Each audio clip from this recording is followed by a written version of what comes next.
Hello, BookTube, and welcome back to Amour. This is a BookTube event created by the Bookish Bryants. I'm one of the co-hosts, designed to celebrate romance fiction, which needs celebrating because it is the most despised and condescended to of any genre.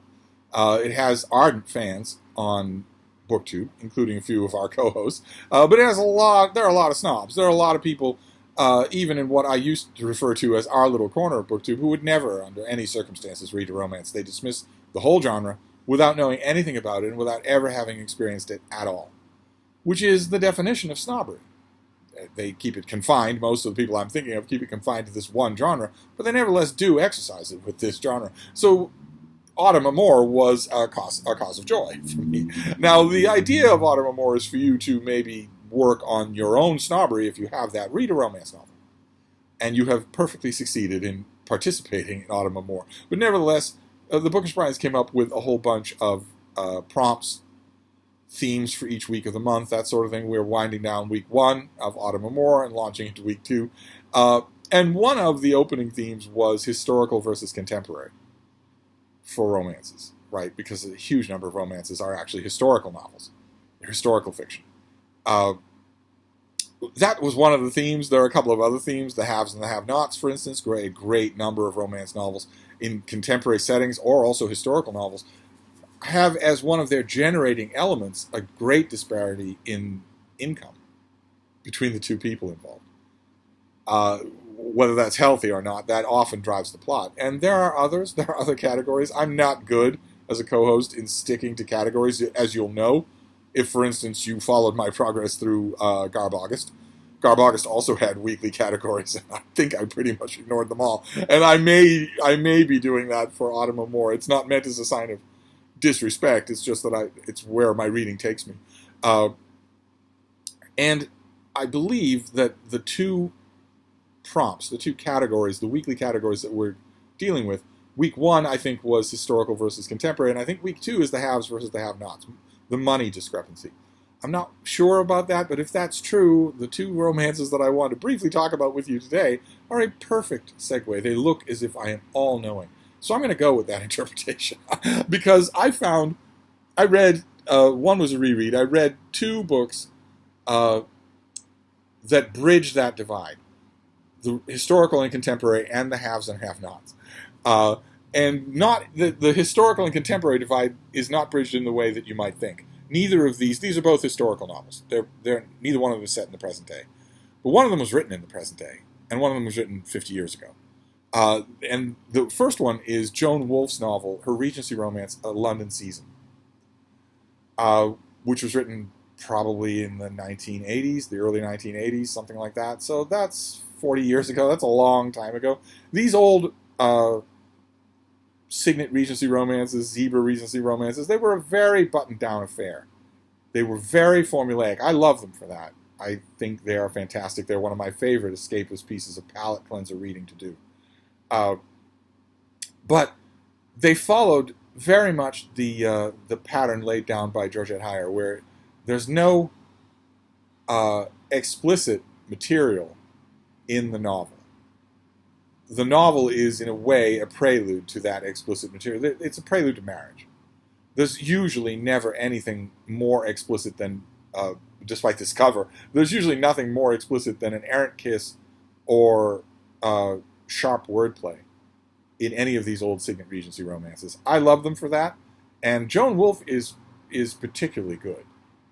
She brings an element of, first of all, historical research, but also it's very easy once you fall into the habit of writing these kinds of books. It's very easy to write that kind of snappy patter.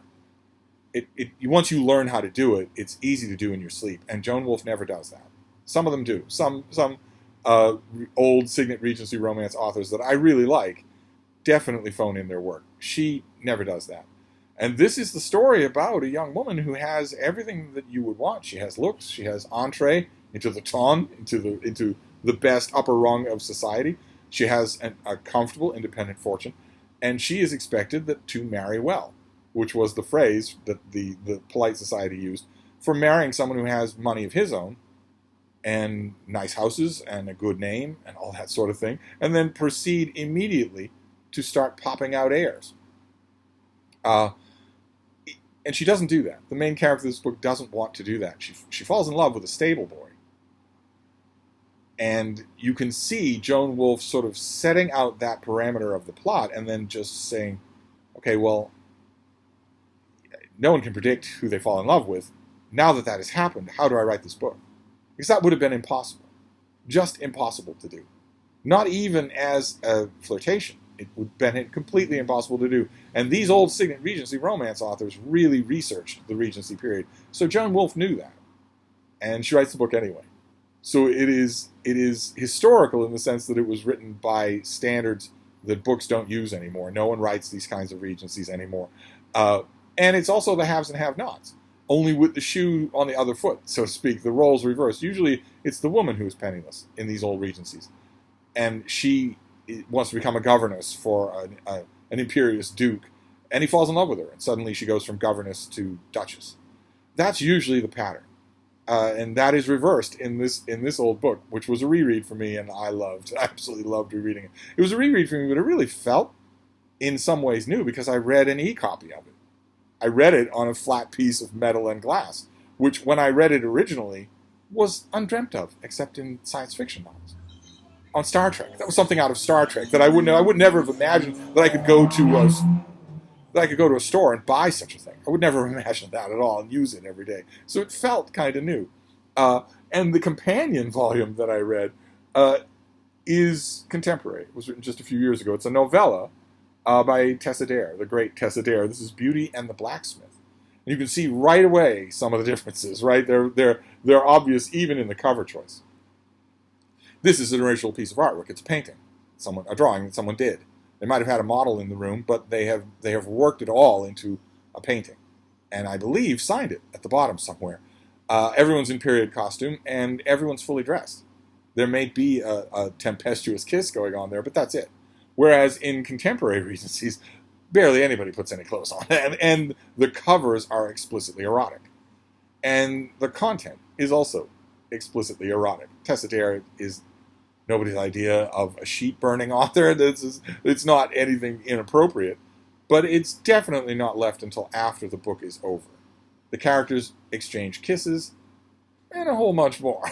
They exchange kisses, they exchange long caresses, and a lot of times in these modern-day Regencies, they also exchange copious amounts of DNA. But this is, aside from that, that is the gimmick that I use for modern versus historical. They're both historical novels, but they're written in completely different ways. You can tell when they're written by how they're written. This is otherwise the same story. A well-to-do society young woman falls in love with a blacksmith, and it can't work.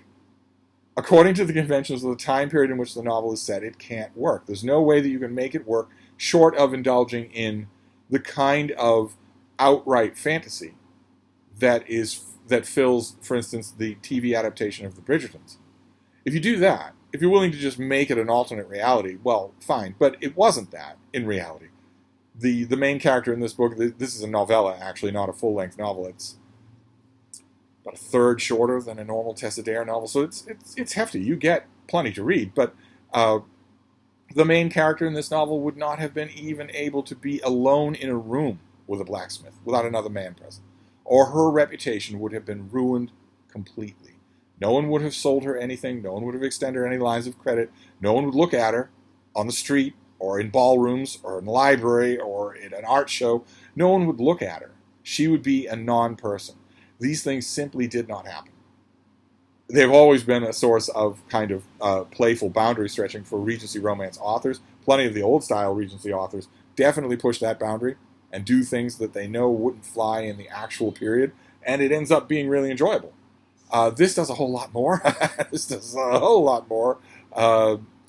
She's introduced to this blacksmith's anvil in pretty short order. But nevertheless, it was still delightful. Tessa Dare is one of a handful of these modern Regency writers who are utterly delightful to read. I've just had to make my peace. I've had to adapt to the change between the two. And both these authors had to deal with the have and have not element of their plot. Where if you're not going to do something incredibly hackneyed, where the stable boy or the blacksmith is actually an errant prince, or the disinherited heir to a great dukedom, and we find that out at the end. If you're not going to do something hackneyed like that, then you do have to deal with the have and have not element of the story. I thought it was fascinating to read them back to back. I read them in the same night. So I really got a sense of the shift between how these things used to be done and how they're now done. And now we move on to week 2 of Autumn Amour, which I hope is going well for you. I hope you're reading some romance novels. I'm going to check again. I'll be a dutiful host and check again to see what the prompt is for next week, for this coming week. I think it's the haves and have-nots. But I don't know that I'll follow that. Who knows what romances I will read tonight. We shall see. But that's my update for you for Autumn Amour, and I will wrap this up for now. But I will see you soon. Thank you, BookTube.